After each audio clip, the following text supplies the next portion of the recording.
The alarm screamed through the cockpit, and Jinho knew he was going to die. His cargo ship shook violently as another piece of debris slammed into the hull. Red lights flashed everywhere. The navigation system was dead. Life support was failing. He gripped the controls with white knuckles, trying desperately to find somewhere, anywhere, to land. Through the cracked viewport, he saw a planet below. It was covered in ice and snow, spinning slowly in the darkness of space. The scanner said the atmosphere was toxic to humans, but Jinho had no choice. His ship was tearing itself apart. He aimed for what looked like a flat area and prayed. The crash was worse than he imagined. Metal screamed. The ship bounced twice across the frozen ground, leaving a trail of debris and fire. Then everything went dark. When Jinho woke up, his head throbbed with pain. Blood dripped from a cut above his eye. He looked around the destroyed cockpit and realized he was lucky to be alive. The ship had broken in half. Wind howled through the gaps, bringing freezing air that made him shiver. He grabbed his emergency pack and put on his helmet. The suit's environmental system kicked in, warming him slightly and filtering the toxic air. According to the damaged display, the temperature outside was minus 40 degrees. The beacon that should call for rescue was completely broken. Nobody knew where he was. Nobody was coming. Jinho climbed out of the wreckage and looked around. Ice and snow stretched in every direction, broken only by strange crystal formations that glowed faintly blue in the dim light. 2 small moons hung in the purple sky. This planet was beautiful and deadly.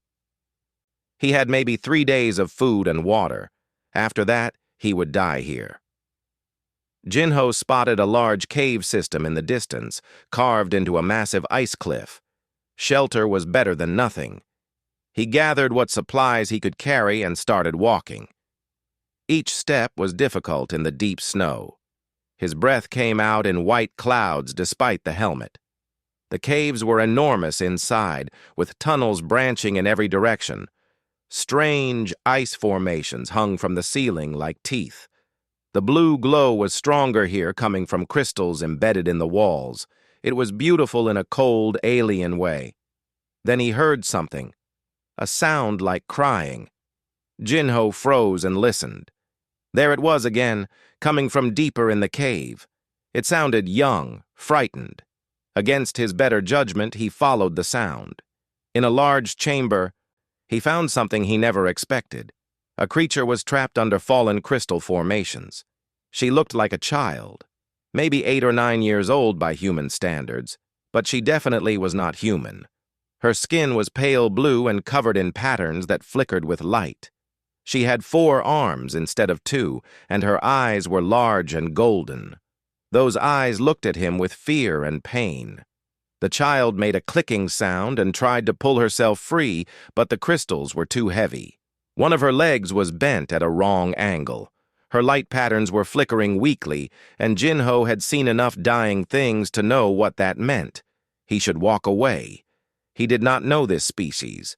She might be dangerous. He had his own survival to worry about, but she was a child, hurt and scared and dying. Jinho knelt beside her and held up his hands to show he meant no harm.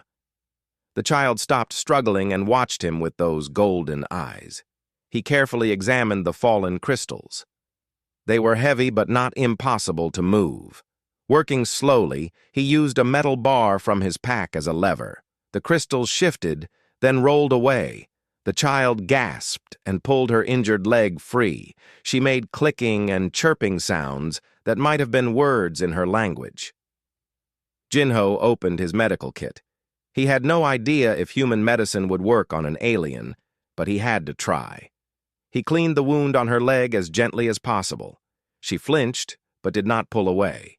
He used a splint to stabilize the broken bone, wrapping it carefully with bandages. But the child was still shivering. Her light patterns were growing dimmer. She was freezing to death. Jinho looked at his supplies. The power cells from his broken ship could generate heat. He rigged up a makeshift heater using wires and metal plates.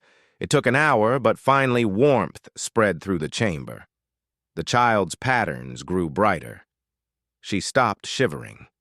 Over the next 3 days, Jinho stayed with her. He shared his food, testing tiny amounts first to make sure it would not poison her. She ate the protein bars slowly, making happy clicking sounds. He melted ice for water. He kept the heater running even though it drained his power cells. They could not talk with words, but they communicated. Jinho drew pictures in the frost. The child drew back. She showed him her home with 4 fingers, a place with tall buildings and many suns. He showed her Earth, his daughter Hyejin.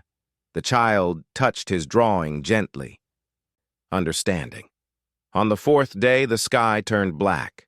Jinho stepped outside the cave and looked up in shock. Hundreds of ships descended from orbit, sleek vessels that moved like birds. They landed in formation around the ice field. Armored figures emerged, carrying weapons that glowed with energy. They were the same species as the child. Tall warriors in advanced combat suits, moving with purpose toward the cave. Jinho's heart pounded. He raised his hands above his head and walked out slowly to meet them. 20 weapons pointed at his chest immediately. The warriors surrounded him, shouting commands in their clicking language. Jinho stayed very still, hands up, hoping they understood surrender. Then a small figure pushed through the crowd. The child he had saved, limping but alive, ran forward and stood between Jinho and the weapons. She spoke rapidly, pointing at him, at the cave, at her splinted leg. Her light patterns blazed with urgency. The warriors lowered their weapons slowly. One of them, with more decorations on her armor, approached Jinho. She touched a device on her wrist and spoke. A mechanical voice translated her words into English. "Human, you have saved the princess. Queen Nari wishes to speak with you." Before Jinho could respond, they surrounded him. But they were not rough. They led him to one of the larger ships, and as he walked, he saw the young alien child watching him. She waved 2 of her hands. He waved back. The ship launched into the sky, and Jinho watched the frozen planet disappear below. He had survived the crash. He had saved a life. Now he was going to meet a queen. He had no idea that the real challenge was just beginning. The throne world was nothing like Jinho had ever seen. As the ship descended through the atmosphere, he pressed his face against the viewport and stared. The entire planet seemed to glow with bioluminescent light. Cities stretched across continents, buildings that looked like they had been grown rather than built. They twisted and spiraled toward the sky, covered in patterns that pulsed with color. Ships moved between them like schools of fish, leaving trails of light in the air. The warrior sitting across from him noticed his amazement. She tapped her translator device. "This is Velthara, heart of the Empire, home to 40 billion souls across 3 continents." Jinho swallowed. He was a cargo pilot from a small colony world. He hauled supplies between space stations. His entire planet had maybe 2 million people. This was so far beyond anything he knew. The ship landed on a platform that seemed to be made of living crystal. More warriors escorted him through corridors filled with light and movement. Other aliens passed by, all of them tall and blue-skinned with those 4 arms and golden eyes. They stopped to stare at him. Some pointed. Children clicked excitedly to their parents. Finally, they reached enormous doors covered in symbols that glowed and shifted. The doors opened silently. The throne room was massive. The ceiling was so high that Jinho could not see it clearly, lost in darkness above. Hundreds of aliens stood in organized groups along the sides. They all wore elaborate clothing that shimmered and changed color. At the far end, on a raised platform, sat a throne made of what looked like solid light. On that throne sat Queen Nari. She was taller than the other aliens, nearly 8 feet tall even sitting down. Her skin was a deeper blue, almost purple, and her light patterns were complex and beautiful. She wore robes that seemed to be made of liquid starlight. A crown of living metal rested on her head, changing shape slowly. Her golden eyes fixed on Jinho as he walked forward. The young alien child, Princess Yuna, sat on a smaller throne beside her mother. When she saw Jinho, her patterns brightened with happiness. She made clicking sounds and pointed at him excitedly. Queen Nari raised one hand, and the entire room fell silent. She spoke, and her voice echoed through the chamber. The translator device on Jinho's wrist rendered her words into English.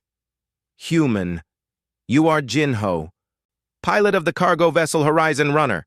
You come from the planet humans call New Sol in the Outer Territories. Jinho nodded, surprised they knew so much about him already. Yes, Your Majesty. 3 weeks ago, enemies of the Crown abducted my daughter. They took her to the death world you call Vorathis 7, intending for her to perish in the cold. We searched 40 systems. We sent 10,000 warriors. We found nothing. The Queen's patterns flickered with emotion. Her voice grew softer. You found her, a simple cargo pilot with broken equipment and little hope. You did not know who she was. You did not know if she was dangerous, yet you saved her life. You gave her your food, your warmth, your protection. You asked nothing in return. Jinho shifted uncomfortably. She was hurt. I couldn't just leave her. A murmur went through the crowd. Queen Nari tilted her head, studying him. You could not leave her. This is fascinating. Tell me, human, do all of your kind think this way? I think most people would help a hurt child, yes. Even an alien child? Even when it might mean your own death? Jinho thought about his daughter Hyejin back home. About what he would want someone to do if she were alone and hurt on a strange world. Yes, especially a child. Queen Nari stood from her throne. The entire room seemed to hold its breath. She descended the steps slowly, gracefully, until she stood before Jinho. Up close, she was even more imposing, but her eyes were gentle. You have earned the highest honor our people can bestow, the life debt of the crown. This means the royal family owes you a debt that can never truly be repaid. You will be given riches, land, titles, anything you desire within our power to grant. Jinho felt a wave of relief. Thank you, Your Majesty. That's very generous. I just want to go home. If you could arrange transport back to human space, I would be grateful. My daughter is waiting for me. She must be so worried. The room went very quiet. Queen Nari's patterns shifted to colors Jinho did not recognize. She looked at him with something like confusion. You wish to leave? Yes, ma'am. I have a family, a daughter named Hyejin. She's 12 years old. I've been gone for weeks. She needs me. Queen Nari was silent for a long moment. Then she spoke carefully. I understand you have attachments in your home territory, but the life debt must be honored. According to our oldest laws, you must remain here as a royal guardian. You will protect the royal family until the debt is satisfied. Jinho felt cold spread through his chest. How long does that take? It varies. 20 years. Perhaps 30. Sometimes more. 30 years? Jinho's voice came out louder than he intended. I can't stay here for 30 years. My daughter will be an adult. She'll think I abandoned her. You do not understand. Queen Nari's voice was patient but firm. The life debt is sacred. It binds both the debtor and the one who owes the debt. To refuse would dishonor the crown. It would shame my family before all the empire. It would endanger the diplomatic relationship between our species. But I saved your daughter. This is how you repay me? By making me a prisoner? The room erupted in shocked clicking and chirping. Guards stepped forward, but Queen Nari waved them back. She looked genuinely confused by his anger. You are not a prisoner. You will live in the palace. You will have servants, fine food, access to our best technology and medicine. You will be treated with the highest respect. This is a great honor, not a punishment. An honor I don't want, Jinho shouted. I want my freedom. I want to go home to my daughter. Queen Nari's patterns shifted to colors that looked like sadness. I am sorry you feel this way, but the law is clear. Honor binds us both. You saved my daughter's life. I must honor that debt by keeping you close, protecting you, giving you purpose. To do less would be shameful. She turned and walked back to her throne. You will be given quarters in the East Wing. Servants will attend to your needs. Princess Yuna wishes to visit you daily to continue learning about your species. This is not a request, human Jinho. This is how things must be. Guards moved forward and gently but firmly took Jinho's arms. He wanted to fight, to run, but there were hundreds of them and one of him. As they led him away, he looked back at the throne. Princess Yuna watched him with her golden eyes. She looked happy and confused, not understanding why he was upset. Queen Nari sat motionless on her throne of light, a monarch who believed she was granting the greatest gift possible. The doors closed behind Jinho with a sound like thunder. His quarters were beautiful. 3 large rooms filled with comfortable furniture, large windows overlooking the glowing city, technology he could barely understand. There was even a garden on the balcony, though the plants were alien and strange. It was a cage made of gold and light, but it was still a cage. Jinho sat on the bed and put his head in his hands. He had saved a child's life on a frozen planet. He had done the right thing, the only thing any decent person would do. And now he was trapped, thousands of light years from his daughter, bound by laws he did not understand and honor he never asked for. Outside the window, the city of Velthara glowed in the darkness like a beautiful prison. 6 months passed, like a slow dream. Jinho woke each morning in his luxurious quarters, ate food prepared by servants who bowed when they saw him and tried not to scream. Every comfort imaginable was provided, except freedom. The communication system allowed him to send messages home once a week. Each call to his daughter broke his heart a little more. "Dad, when are you coming home?" Hye-jin asked during the latest call. Her face on the screen looked older somehow. She was growing up without him. "Soon, sweetheart. I'm trying." "Aunt Mira says you're working for aliens now. Important work. But I miss you." Jinho forced a smile. "I miss you too. More than anything." After the call ended, he sat in silence, staring at nothing. His sister was taking good care of Hye-jin, but it was not the same. He was her father. He should be there. Princess Yuna visited him every day, just as Queen Nari had promised. The young alien had become attached to him, seeing him as a friend and protector. She taught him the Veltharan language, and he was getting better at understanding the clicking and chirping sounds. She told him stories about her people, their history, their customs. "Why do your people value honor so much?" Jinho asked one afternoon as they sat in his garden. Yuna's patterns shifted thoughtfully.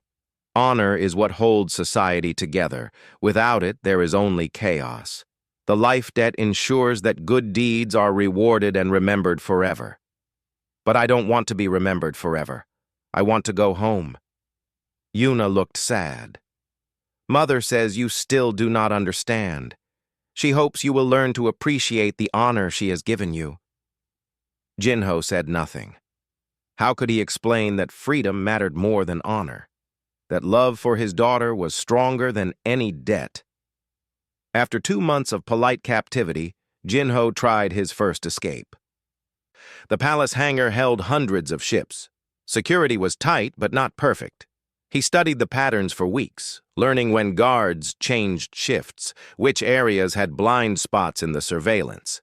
He stole a maintenance uniform and walked confidently toward a small shuttle. His hand was on the door when alarms screamed throughout the hangar. Guards appeared from everywhere, weapons raised. They surrounded him calmly, not angry, just disappointed. Queen Nari summoned him to the throne room. "I understand your distress," she said, "but you cannot leave. The debt binds you here. Surely you see this now? I see a prison, Jinho replied quietly. The queen's patterns flickered with confusion and something that might have been hurt. I give you everything, and you call it a prison. Humans are strange. The second escape attempt came 3 months later. Jinho befriended a merchant captain who regularly brought goods to the palace. The alien seemed sympathetic to his situation. Jinho offered him valuable items from his quarters, things the servants had given him, in exchange for passage off-world. The merchant agreed. They set a date. But the night before the planned escape, guards came to Jinho's quarters. The merchant had reported him immediately, too afraid of the queen's wrath to follow through. Queen Nari was more disappointed this time. Why do you force me to increase security? Why do you reject this honor? Do you not understand that I am trying to thank you? Your gratitude is suffocating me, Jinho said. He was not punished, not really. But guards now followed him everywhere. His movements were restricted. The golden cage grew smaller. The third attempt was the most desperate. The royal family took a diplomatic trip to a frontier colony world. Jinho went with them as required. While there, he slipped away during a crowded ceremony and disappeared into the wilderness. He had studied the area and found a deep cave system where he could hide. For 2 glorious days, he was free. He drank from streams and ate local plants, gambling that they would not kill him. He started walking toward a distant spaceport, planning to sneak aboard a cargo vessel. Then Princess Yuna's distress call went out across every communication channel. The young princess was crying, begging for Jinho to come back, saying she was sorry if she had made him unhappy. Her genuine pain and fear triggered a system-wide alert. Within hours, search parties found him. Not because of technology, but because local aliens reported seeing a human traveling alone. They wanted to help return him to the worried princess. When they brought him back, Yuna threw all 4 arms around him, her patterns blazing with relief. I thought you were dead. I thought something terrible happened.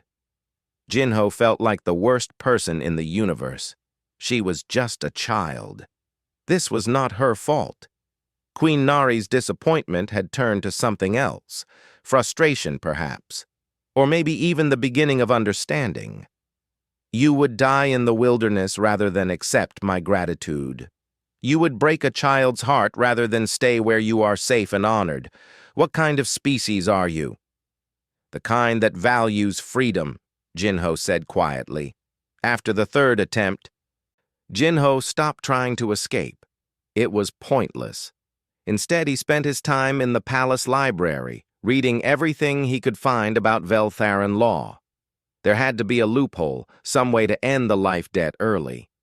He learned that the debt could only end in 2 ways. First, the debtor could save the life of the royal family member who owed them the debt, creating a balance. Second, the crown could voluntarily release them, though this was considered deeply shameful and almost never done. He also discovered something troubling in recent political documents. Queen Nari was not just grateful to him. She had become convinced that he represented the best of humanity, and she was proposing something that made his blood run cold. She wanted to establish a permanent human embassy on Velthara, with Jinho as the first ambassador. She was writing treaties, making plans. She saw him as a bridge between their species, a symbol of human virtue and courage. His captivity was about to become not just personal, but political. If he became an official ambassador, he would never leave. The weight of interstellar diplomacy would trap him forever. That night, Jinho stood on his balcony and looked up at the stars. Somewhere out there was Earth. Was Hyejin looking at the same stars, wondering if he was thinking of her? Princess Yuna found him there. She had grown taller in the months since he saved her. Her language skills were better now, and she spoke to him in accented English. You are sad again. I'm always sad, Yuna. Mother does not understand why. She gives you everything. She gives me everything except what matters. Jinho looked at the young princess. Imagine someone took you from your mother and kept you in a beautiful palace on another world. They gave you toys and food and comfort. But you could never see your mother again. Would the toys make you happy? Yuna's patterns shifted through several colors. Her voice was small. No. I would want my mother. I want my daughter. They stood in silence, watching the glowing city below. Finally, Yuna spoke again. I will talk to Mother. I will try to help her understand. Thank you. But I don't think she can. Our cultures are too different. Maybe, Yuna said. But I saved your life once by speaking for you to the warriors. Perhaps I can save it again by speaking to Mother. Jinho smiled despite his sadness. The princess was wise beyond her years, but he had learned that wisdom and power were not the same thing. Queen Nari was bound by the same honor code that bound him. She literally could not let him go without shaming herself and her entire family. He was trapped. And unless something dramatic changed, he would die here on this beautiful alien world, thousands of light years from his daughter.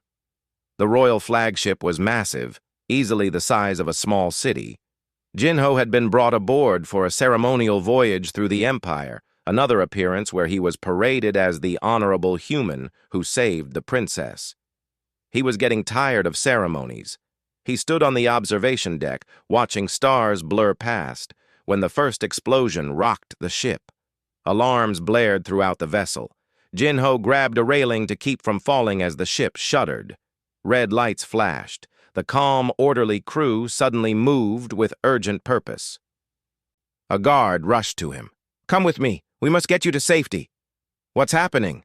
Unknown threat. Please, hurry. But before they could move, Queen Nari's voice echoed through the ship's communication system. All personnel to battle stations. We are under attack. The guard looked torn between following orders and protecting Jinho. Finally, she made a decision. Stay here. Do not move. Then she ran toward the security stations. Jinho had never been good at following orders like that. He made his way through corridors filled with running crew members until he reached the bridge. The guards there tried to stop him, but Princess Yuna saw him and waved him through. She was standing beside her mother, watching the main view screen with wide, frightened eyes. On the screen, Jinho saw something that made his stomach drop. A massive ship, ancient and covered in strange symbols, hung in space ahead of them. It looked dead, derelict, but energy weapons were firing from its hull. 3 Veltharan escort ships were already destroyed, floating in pieces. What is that? Jinho asked. A commander turned to him, her patterns flickering with stress. The translator rendered her words. An ancient warship from the First Age. It should be dead. Its AI core should be inactive. But something has awakened it. As they watched, the ancient ship fired again. The energy blast hit one of the flagship's escorts. The ship's shields held for a moment, then collapsed. The vessel exploded in silent brilliance. Can't you destroy it? Jinho asked. We are trying, Queen Nari said. Her voice was calm, but her patterns showed fear. Our weapons cannot penetrate its shields. The technology is too old. Our modern weapons are designed for current ship designs, not ancient ones. Another commander spoke urgently. Your Majesty, it is targeting the flagship now. We need to retreat. And abandon the colony world below. Thousands of my people live there. If that AI reaches the planet... Queen Nari shook her head. We stay. The ancient ship fired again. This time the blast hit the flagship directly. The entire vessel shook violently. Lights flickered. The shield indicator on the displays dropped by 30%. Shields holding, a technician reported. But another hit like that and we will fail. Jinho moved closer to the tactical display, studying the ancient ship. The commanders were trying sophisticated attacks. They were attempting to hack the AI's systems, to overwhelm its shields with coordinated fire, to outmaneuver it with their faster ships. Everything was complex and technical. Everything was failing. "Have you tried turning it off?" Jinho asked quietly. The entire bridge went silent. Everyone turned to look at him. Queen Nari's patterns shifted to confusion. "What? Turning it off? Have you tried just shutting down its power?" The lead commander made a clicking sound that the translator rendered as laughter. "That is not how space combat works, human. We cannot simply ask the enemy to stop fighting." "I'm not talking about asking." Jinho pointed at the display. "That ship is ancient, right? Old technology. It probably has a central power core, something physical that generates all that energy. If you destroy the power core, the whole ship goes dark. No shields, no weapons, no AI. We cannot get close enough to target such a small component. The shields... So don't shoot it from outside. Send someone inside to blow it up." The bridge was silent again. The commander's patterns shifted through several colors. "That would be a suicide mission. The ship has internal defenses, automated weapons. Any boarding party would be killed before reaching the core." "Maybe," Jinho said. "Or maybe the internal defenses are as old as the ship. Maybe they're slow and predictable. Maybe a small team could get through." Queen Nari studied him carefully. "You are proposing this plan because you have thought of a way to accomplish it." "I'm proposing this because complicated plans aren't working. Sometimes the simple answer is the best one, and yes, I think I could do it." "Absolutely not," the Queen said firmly. "I will not send the man who saved my daughter on a suicide mission." Another blast hit the flagship. The shields dropped to 40%. Yuna grabbed her mother's arm in fear. Jinho took a deep breath. "Your Majesty, I'm not asking for permission. I'm volunteering. That ancient ship is going to destroy the flagship or reach the colony. People will die. I can stop it. You are human. Your species evolved on a high-gravity world, yes, but..." "Exactly. High gravity. Which means I can handle acceleration and stress that would kill your people. I can pilot through that defensive fire. I can move through tight spaces in my bulky pressure suit. And I'm stubborn enough to keep going even when things look impossible. That's what humans do." The commander spoke up. "Even if you could reach the ship and board it, you know nothing about ancient technology. How would you find the power core?" "Power cores generate heat and radiation. I'll follow the heat signature. Once I find it, I'll plant explosives and get out. Simple." "There is nothing simple about this," Queen Nari said, but her patterns were shifting, considering. Another explosion rocked the ship. The shields were at 30% now. Yuna spoke up, her young voice clear. "Mother, let him try. He saved me when everyone else said it was impossible. Maybe he can save us too." Queen Nari looked at her daughter, then at Jinho. For a long moment, she said nothing. Finally, she nodded. "Prepare a boarding craft. Give him our best explosives and whatever equipment he needs, and may the ancestors protect him." 20 minutes later, Jinho sat in the smallest ship he had ever seen. It was barely more than a cockpit with engines designed for quick boarding actions. His pressure suit was sealed, his helmet display showing his vital signs and the targeting information for the ancient ship. 3 high-yield explosive charges were strapped to his back, enough to take out a building or a ship's power core. "Launch when ready," came Queen Nari's voice over the communication channel. Jinho gripped the controls. His hands were shaking, but his voice was steady. "Launching now." The small craft shot forward like a bullet. Immediately, the ancient ship's weapons locked onto him. Energy blasts filled space around him, bright and deadly. Jinho threw the craft into evasive maneuvers that would have crushed a Veltharan pilot. His body was compressed by the acceleration, his vision tunneling, but he kept control. This was what humans were built for: to endure, to adapt, to survive impossible situations. A blast clipped his wing, and the craft spun. Alarms screamed. Jinho fought the spin, redirected, kept going. The ancient ship grew larger in his viewport. Its hull was covered in strange writing and symbols that glowed with eerie light. He found a docking port and slammed the craft into it, hard. Metal screamed. The craft's systems died. but he was docked. Jinho grabbed the explosives and forced the airlock open. Inside the ancient ship, it was dark and cold. His helmet light cut through the darkness, showing corridors that had not seen life in thousands of years. But the walls hummed with power. The AI was awake. Something moved in the shadows. Jinho spun and saw a defense drone activate, its weapons charging. He dove behind a support beam as energy fire scorched the walls where he had been standing. This was going to be harder than he thought, but he was human, and humans did not quit.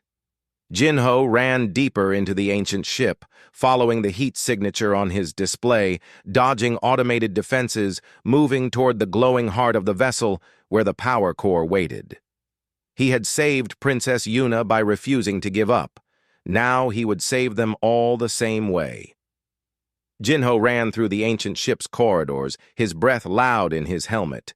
Behind him, 3 defense drones gave chase, their weapons charging. The heat signature on his display was getting stronger. He was close.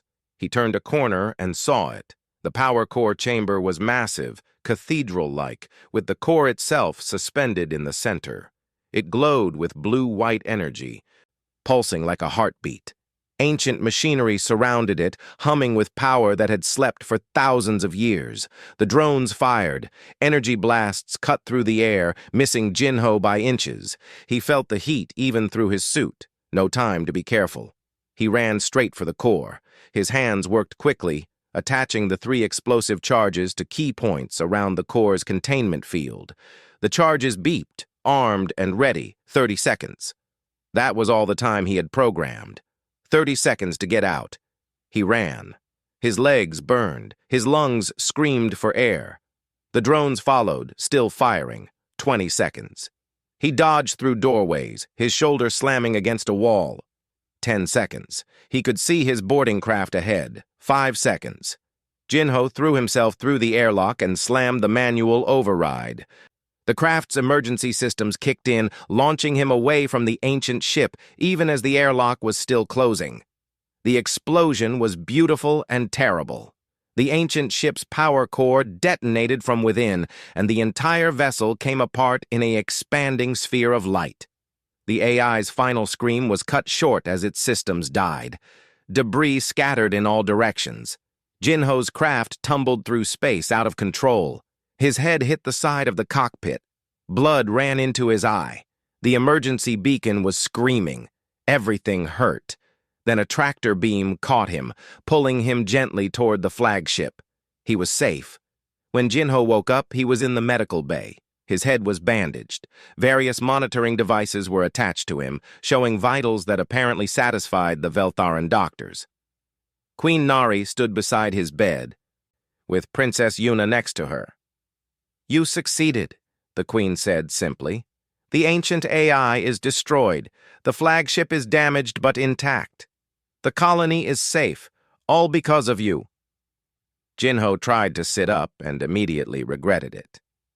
Just doing what needed to be done. "No," Queen Nari said. Her patterns were shifting through colors he had never seen before. "You did what we could not. You risked your life not because of honor or debt, but because you chose to. You owed us nothing, yet you saved us." She was quiet for a moment. "I have been thinking about what you told Princess Yuna on the balcony, about taking a child from her mother, about giving them everything except what matters." Yuna spoke up. "I told Mother what you said. About how you would feel if someone took me away and gave me toys but no family." "I have been a fool," Queen Nari said. The words seemed difficult for her. "I thought I was honoring you. I thought giving you luxury and safety was enough. But I have been keeping you prisoner. All this time, I called it honor, but it was just another word for cage." Jinho said nothing. What could he say? Queen Nari continued. "You could have claimed a life debt today. When you saved the royal family from the ancient AI, you earned the right to bind me to your service for decades. But you did not. You asked for nothing. You did not even think about asking.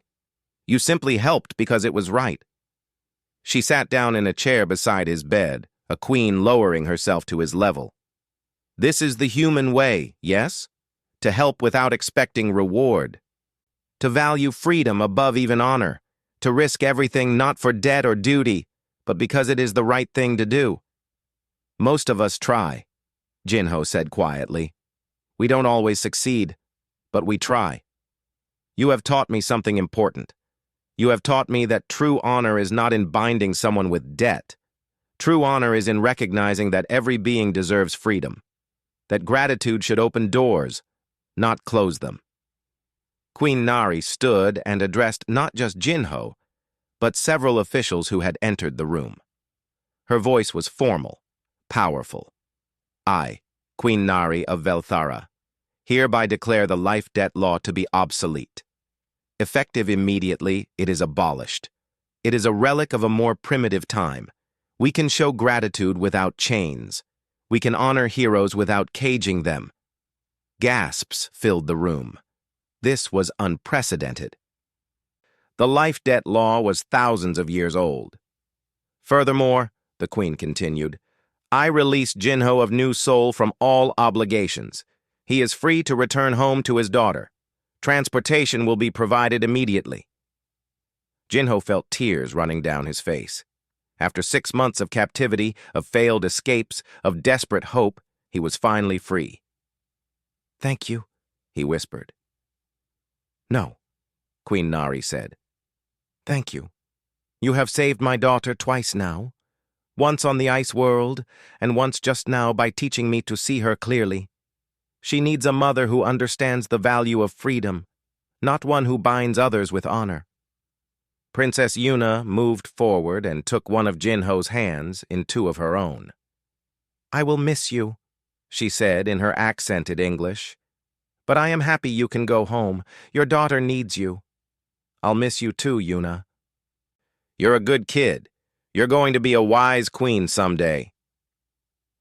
3 days later, Jinho stood in the hangar, ready to board the ship that would take him home. Queen Nari came to see him off, along with half the palace. She handed him a data tablet. This is a treaty proposal, she explained. An alliance between humanity and the Veltharan Empire, but not based on debt or obligation, based on mutual respect and friendship.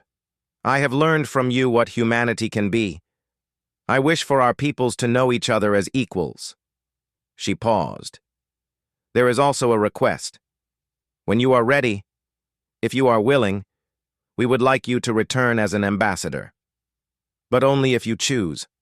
Only if you can bring your daughter with you, so you need not be separated. And only for as long as you wish to stay. You may leave whenever you want. Jinho took the tablet. I need to see my daughter first, to be her father again. After that, we'll see. Maybe we'll visit. Maybe we'll stay for a while. But it will be our choice. That is all I ask. Jinho boarded the ship. Through the viewport, he watched Velthara shrink into the distance, that glowing world that had been his prison and his trial. Then the ship entered faster than light travel, and the alien world vanished. 2 weeks later, his ship descended through Earth's atmosphere. New Sol looked exactly as he remembered it. Small compared to Velthara, but it was home. The ship landed at the public spaceport. Jinho walked down the ramp, his legs shaking. He had dreamed about this moment for 6 months. Then he saw her, Hyejin, standing at the edge of the landing pad with his sister. She was taller than he remembered. Her hair was longer. She looked older, more mature. But she was still his daughter. Dad! She ran across the platform, and Jinho ran to meet her. They collided in a hug that nearly knocked him over. He held her tight, feeling her shake with sobs against his chest. I'm home, sweetheart. I'm finally home. I thought you'd never come back. I thought the aliens would keep you forever. They tried, but I had a good reason to keep trying to get home. The best reason in the universe. They stood there for a long time, just holding each other, not caring about the crowd watching. Eventually, Hyejin pulled back and looked up at him. Aunt Mira says you did something amazing, that you saved an alien princess and helped two whole species become friends. I just did what was right, same as anyone would. That's what makes it amazing, Dad. Not everyone would, but you did. Later that night, after a family dinner and more tears and stories, Jinho sat with Hyejin on their apartment balcony. The stars were coming out, bright and clear. Somewhere up there was Velthara. Somewhere up there, Princess Yuna was probably looking at these same stars. Dad? Hyejin asked. The Queen sent you a treaty thing, right? Are we going back there? Maybe. Someday, if you want to. They want us to visit, maybe even stay for a while. As friends, not prisoners. Would I get to meet the princess? Yeah. I think you two would like each other. She's smart and brave, and she's learning about our world. Hyejin leaned against him. Then maybe we should go, after a while, after we've had time here first. After we've had time here first, Jinho agreed. A message appeared on his communication device. It was from Velthara, from Princess Yuna. The translation showed simple words. Thank you for teaching us about freedom. We are learning. Come visit when you can. Bring your daughter. I want to meet her. Jinho smiled and typed a reply. We'll come visit, as friends. That's the human way. He looked at his daughter, at the stars, at the future that now stretched before them. He had crashed on a frozen planet and saved a child's life. That simple act of kindness had taught an empire about freedom and cost him 6 months of his life. But it had also shown that understanding between species was possible. That honor and freedom did not have to be enemies. That the best thing about being human was not strength or cleverness, but the willingness to do what was right even when it cost you everything. And in the end, doing what was right had brought him home. Jinho held his daughter close and watched the stars. Up there, an empire was changing its oldest laws because one cargo pilot refused to leave a hurt child alone in the cold. Up there, a queen was learning to see honor in a new way. But down here, on Earth, a father had his daughter back, and that was all the honor he needed.